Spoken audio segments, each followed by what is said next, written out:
Hello everyone, this is Jyoti from Daksh Academy Ladwa and in this class we will discuss about the sir Jean पियाजे। बहुत important theory है, फिर चाहे HTET हो चाहे CTET हो, दोनों एग्जामिनर्स की जो है ना फेवरेट थ्योरी है आपकी सर जीन पियाजे की थ्योरी। सबसे पहले आता है कि ये कहाँ के निवासी थे, तो याद रखेंगे सर जीन पियाजे कहाँ के निवासी थे, आपका स्विट्ज़रलैंड के, मतलब ये आपके स्विस साइकोलॉजिस्ट थे।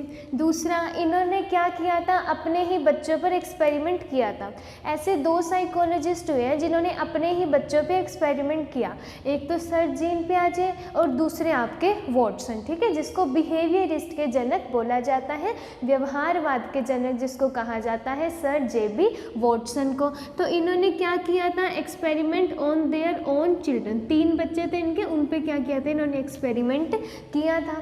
दूसरा इंपॉर्टेंट आता है कि सर जीन पियाजे ने कौन सी थ्योरी दी, तो सर जीन पियाजे ने दी थी आपकी कोग्निटिव डेवलपमेंट की थ्योरी, मतलब कि संज्ञानात्मक सिद्धांत। बड़ा ही ईजी सा है, तो संज्ञानात्मक सिद्धांत या फिर कोग्निटिव डेवलपमेंट थ्योरी किसने दी थी, जीन पियाजे ने। अब इस थ्योरी में होता क्या है, सिंपल सा याद कीजिएगा कि जो भी आपकी थिंकिंग से रिलेटेड है ना, थिंकिंग यानी आपके चिंतन से रिलेटेड, आपकी रीजनिंग से रिलेटेड, ठीक है, आपके सोचने की जो कैपेसिटी है, मतलब कि हमारी इंटेलेक्चुअल एबिलिटी है, हमारे समझने की जो भी शक्ति है, ठीक है, जो भी हमारे ब्रेन से रिलेटेड चीज़ें हैं, जो भी थिंकिंग पैटर्न है, वो सारा हमारा किस में आता है, आपका कोग्निटिव डेवलपमेंट। मतलब हमें अपने दिमाग का यूज़ करके हम कैसे चीज़ों को करते हैं, हमारी लॉजिक क्या है, हमारी रीजनिंग क्या है,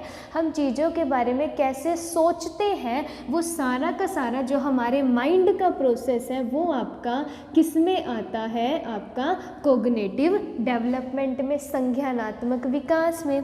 दूसरा, अब सर जीन पियाजे ने कोग्निटिव डेवलपमेंट में 2 बहुत इंपॉर्टेंट बातें की, जहाँ से मल्टीपल नंबर ऑफ टाइम्स हमारा क्वेश्चन बना है। एक, इन्होंने बताया कोग्निटिव स्ट्रक्चर के बारे में, मतलब कि संज्ञानात्मक संरचना। दूसरा, इन्होंने बताया कोग्निटिव फंक्शन का संज्ञानात्मक कार्य। संरचना में क्या होगा कि बच्चा जो है वो किस तरीके से चीज़ों का प्रयोग करके सीख रहा है, तो इसमें इन्होंने एक बहुत इम्पोर्टेंट बात कही, स्कीमा। क्या कहा इन्होंने, स्कीमा। तो एक तो आ जाता है, सबसे पहले अगर क्वेश्चन इजी बनता है कि स्कीमा है क्या, तो स्कीमा का मतलब है कि आप किसी भी चीज़ को देख के कैसे सोचते हो, या आपका प्रॉब्लम सॉल्विंग जो पैटर्न है ना, किसी भी चीज़ को देख के आप चीज़ों को सॉल्व कैसे करोगे, क्या आप में थिंकिंग आएगी, उसको बोला जाता है स्कीमा, ठीक है। अब स्कीमा में होता क्या है, जैसे कोई छोटा बच्चा है, वो पहले किसी चीज़ को उठाएगा, उसको सबसे पहले वो क्या करता है, अपने माउथ में डालता है, मतलब वो उसको क्या करता है, सक करता है, तो सबसे पहला। उसके बाद वो उस चीज़ को देखता रहता है, मतलब कि लुकिंग। तीसरा, उस चीज़ पे पहुंचने की कोशिश करता है, किसमें है क्या, रीचिंग। और लास्ट में वो उस चीज़ को पकड़ लेता है, तो मतलब कि आपका ग्रैस्पिंग। तो ये बहुत इंपॉर्टेंट है, कई बार ये चारों की सीक्वेंस ही लिखनी आ जाती है, तो एक तो ये याद करेंगे। दूसरा, यहाँ से एक छोटी सी डेफिनेशन सीख सकते हैं। स्कीमा होता क्या है कि systematic study of the behaviour, आपके सिस्टेमेटिक स्टडी है बिहेवियर की, या फिर आपकी प्रॉब्लम को सॉल्व करने की जो टेक्निक है ना, आप एक सिस्टम में सारी चीज़ें लेकर चलो, उसको बोला जाता है आपका स्कीमा, ठीक है। दूसरा आता है कोग्निटिव फंक्शन, मतलब संज्ञानात्मक कार्य। इसमें क्या है, जैसे हमने लिखा एडेप्टेशन, मतलब कि सर जीन पियाजे ने कहा कि जो बच्चा है ना वो अपने एनवायरनमेंट के साथ अंतःक्रिया करके सीखेगा, तो इसमें आता है देखो एडेप्टेशन, यानी कि अनुकूलन। एडेप्टेशन हमारा 2 तरीके से होता है। अब बच्चे ने सीखना है, या तो जो पहले सीखा हुआ है उसी में कुछ ऐड कर ले, या पूरा पूरा ही नया सीख ले, तो आपके दो स्टेप्स आते हैं। एक तो होता है एसिमिलेशन मतलब आत्मसातकरण, दूसरा आपका अकोमोडेशन मतलब आपका समंजन। अब होता क्या है, डायरेक्ट क्वेश्चन आता है पेपर में, कैसे कि अगर कोई बच्चा है वो पहले से किसी चीज़ को जानता है और उसी में जो है वो कुछ नया ऐड करके सीख रहा है, मतलब कि अपने पुराने अनुभवों से जोड़कर सीख रहा है, पुराने अनुभवों से जोड़कर सीखना, उसको क्या बोला जाता है आपका एसिमिलेशन। जो चीज़ उसको पहले से आती है उसी में वो थोड़ा और ऐड कर रहा है, तो वो होता है हमारा एसिमिलेशन।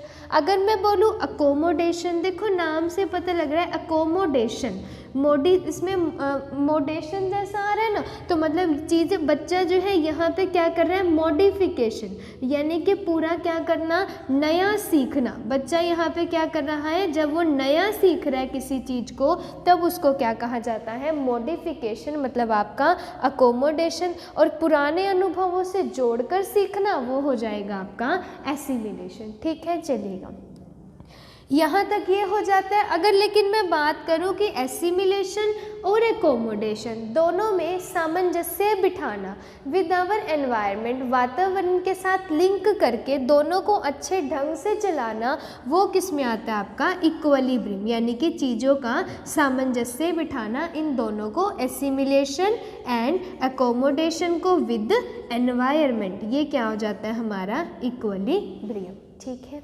नेक्स्ट आता है, अब यहाँ पे कुछ वन लाइनर क्वेश्चंस लिखे हैं जो पेपर में एज इट इज़ आए हुए हैं सर जीन पियाजे से कुछ इंपॉर्टेंट बातें।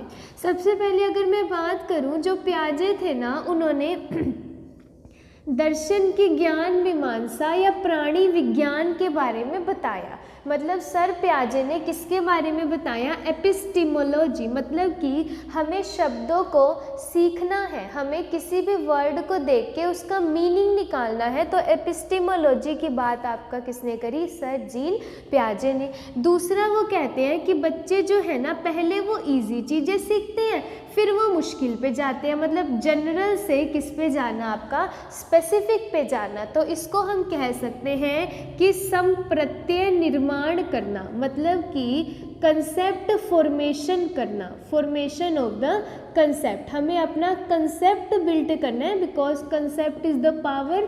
कंसेप्ट फॉर्मेशन करना है तो कंसेप्ट फॉर्मेशन भी किसने दिया, सर जीन पियाजे ने। दूसरा उन्होंने कहा कि जो सीखना है ना वो मैकेनिकल प्रोसेस नहीं है, रादर देन वो इंटेलेक्चुअल एबिलिटीज़ है, मतलब कि बच्चा जो है अपने दिमाग से चीज़ों को सीखता है। तो मैकेनिकल प्रोसेस न होकर वो क्या है, इंटेलेक्चुअल प्रोसेस है।